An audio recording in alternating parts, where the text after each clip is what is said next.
Las Vegas Raiders players and coaches are overjoyed that the Josh McDaniels era is over. As slot receiver Hunter Renfrow said, just have fun playing football again.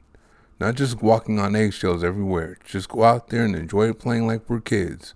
Oh, and let's not forget about Raider Nation, who was out in full force today. That's the loudest I've heard at Allegiant Stadium in a long time. Everything was perfect for the Raiders to just let it all hang out.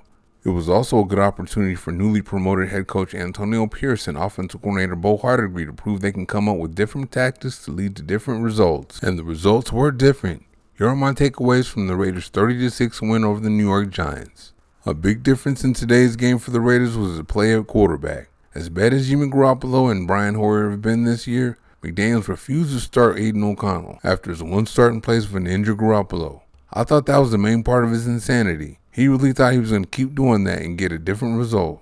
I guess that's why offensive coordinator Mick Lombardi was fired right along with them. For those of you that don't know, the coordinators are the ones that usually decide the starters of their units. Can the head coach or GM step in and override them? Absolutely, but it's usually the coordinators, and Lombardi would have likely stayed with Garoppolo. But with McDaniels and Lombardi gone, Pierce and Hardegree went with the kid, and of course, you can't argue with the results. It wasn't too big for him. He was as poised as can be, and very sharp and efficient. He showed off his big arm with a 50-yard bomb to receiver Trey Tucker, too. I'm not trying to crown him just yet, but he looks like someone the Raiders can work with. On the day, O'Connell was 16 of 25 for 209 yards. He didn't have any touchdowns, but he didn't turn the ball over either. O'Connell was able to do his thing because running back Josh Jacobs and the running game are starting to get going. Jacobs looked a lot like the 2022 version of himself, especially in the first half. I don't subscribe to the theory that he's starting to run better now because he's finally in shape after missing training camp. He's been the same guy, making guys miss and breaking tackles. It's just that he's been getting confronted in his own backfield way too often. I believe he's leading the NFL in carries for minus yards, and there are a lot of factors that he has no control over that contributed to that. The Raiders really struggled to run the ball at the beginning of the season, but in weeks 7 and 8, the running game showed signs of life. Then in week 9, all of a sudden that running game looked reminiscent of the 2022 season. There's a reason for that, but I'll get into it in my next film. Jacobs actually had his first 100-yard game of this season, but he lost it with his last carry going for minus yards. He finished the game with 98 yards on 26 carries, but he had 2 touchdowns and his running controlled the game. It also gave the Raiders that part of their identity back. Jacobs controlling the game and increasing the Raiders' time of possession enabled the Raider defense to rest a lot more and be fresh. Those of you that want to be like that can say, well, that's because they faced a backup quarterback. Yeah, this is true, but wasn't it just a couple of weeks ago that the Raiders were blown out by a backup Division II quarterback?